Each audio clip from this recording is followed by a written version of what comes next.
श्री दुर्गा सप्तशती मूर्ति रहस्यम।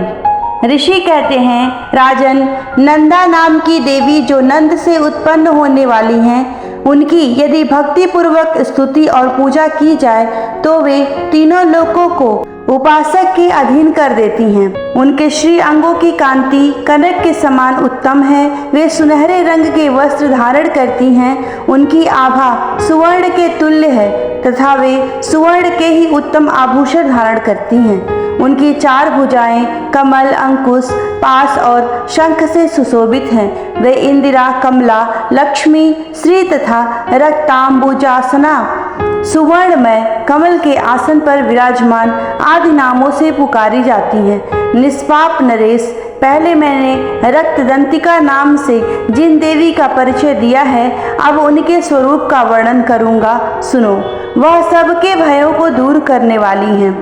वे लाल रंग के वस्त्र धारण करती हैं। उनके शरीर का रंग भी लाल है और अंगों के समस्त आभूषण भी लाल रंग के हैं। उनके अस्त्र शस्त्र, नेत्र, सिर के बाल, तीखे नख और दांत सभी रक्त वर्ण के हैं। इसलिए वे रक्तदंतिका कहलाती हैं और अत्यंत भयानक दिखाई देती हैं। जैसे स्त्री पति के प्रति अनुराग रखती है, उसी प्रकार देवी अपने भक्त पर स्नेह रखते हुए उनकी सेवा करती हैं। देवी रक्तदंतिका का आकार वसुधा की भांति विशाल है। उनके दोनों स्तन सुमेरु पर्वत के समान हैं। वे लंबे चौड़े, अत्यंत स्थूल एवं बहुत ही मनोहर हैं। कठोर होते हुए भी अत्यंत कोमनीय हैं तथा पूर्ण आनंद के समुद्र हैं।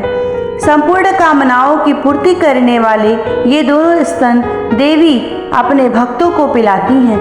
वे अपनी चार भुजाओं में खड्ग, पान पात्र, मूसल और हल धारण करती हैं। ये ही रक्त चामुंडा और योगेश्वरी देवी कहलाती हैं। इनके द्वारा संपूर्ण चराचर जगत व्याप्त है। जो इन रक्तदंतिका देवी का भक्ति पूर्वक पूजन करता है, वे भी चराचर जगत में व्याप्त होता है। वह अथेष्ट भोगों को भोग कर अंत में देवी के साथ सायुज्य प्राप्त कर लेता है। जो प्रतिदिन रक्तदंतिका देवी के शरीर का यह स्तवन करता है, उनकी वे देवी प्रेम पूर्वक संरक्षण रूप सेवा करती हैं। ठीक उसी तरह जैसे पतिव्रता नारी अपने प्रियतम पति की परिचर्या करती है। शाकंभरी देवी के शरीर की कांति नीले रंग की है। उनके नेत्र नील कमल के समान है। नाभि नीची है तथा त्रिवली से विभूषित उदर मध्य भाग सूक्ष्म है। उनके दोनों स्तन अत्यंत कठोर, सब ओर से बराबर हैं, ऊंचे, गोल, स्थूल तथा परस्पर सटे हुए हैं। वे परमेश्वरी कमल में निवास करने वाली हैं और हाथों में वाणों से भरी हुई मुष्टि, कमल, शाक समूह तथा प्रकाशमान धनुष धारण करती हैं। वह शाक समूह अत्यंत मनोवांछित रसों से युक्त तथा क्षुधा, तृषा और मुक्ति के भय को नष्ट करने वाला तथा फूल, पल्लव, मूल आदि एवं फलों से संपन्न है। वे ही शाकंभरी, शताक्षी और दुर्गा कही जाती हैं। वे शोक से रहित दुष्टों का दमन करने वाली हैं तथा पाप और विपत्ति की शांति रखने वाली हैं। उमा, गौरी, सती, चंडी, कालिका और पार्वती वे ही हैं। जो मनुष्य शाकंभरी देवी की स्तुति, ध्यान, जप और वंदन करता है, वह शीघ्र ही अन्न, पान एवं अमृत रूप अक्षय फल का भागी होता है। भीमा देवी का वर्ण भी नील है। उनकी दाढ़ें और दांत चमकते रहते हैं। उनके नेत्र बड़े बड़े हैं। स्वरूप स्त्री का है। स्तन गोल और स्थूल है। वे अपने हाथों में चंद्रहास नामक खड्ग, डमरू, मस्तक और पान पात्र धारण करती हैं। वे ही एक वीरा, कालरात्रि तथा कामदा कहलाती हैं और इन नामों से प्रशंसित होती हैं।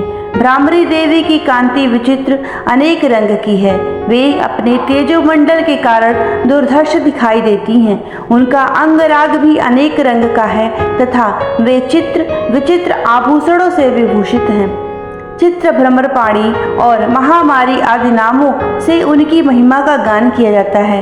राजन, इस प्रकार जगत माता चंडिका देवी की ये मूर्तियां बतलाई गई हैं, जो कीर्तन करने पर कामधेनु के समान संपूर्ण कामनाओं को पूरा करती हैं। यह परम गोपनीय रहस्य है। इसे तुम्हें दूसरे किसी को नहीं बतलाना चाहिए। दिव्य मूर्तियों का यह आख्यान मनोवांछित फल देने वाला है। इसलिए पूर्ण प्रयत्न करके तुम निरंतर देवी के जप आराधना में लगे रहो। सप्तशती के मंत्रों के पाठ मात्र से मनुष्य 7 जन्मों में उपर्जित ब्रह्म हत्या सदृश घोर पातकों एवं समस्त कल्मशों से मुक्त हो जाता है। इसलिए मैंने पूर्ण प्रयत्न करके देवी के गोपनीय से भी अत्यंत गोपनीय ध्यान का वर्णन किया है, जो सब प्रकार के मनोवांछित फलों को देने वाला है। उनके प्रसाद से तुम सर्वमान्य हो जाओगे। देवी सर्वरूपमयी है तथा संपूर्ण जगत देवीमय है, अतः मैं उन विश्वरूपा परमेश्वरी को ध्यान करती हूँ। इति मूर्ति रहस्यम संपूर्णम। जय माँ अम्बे।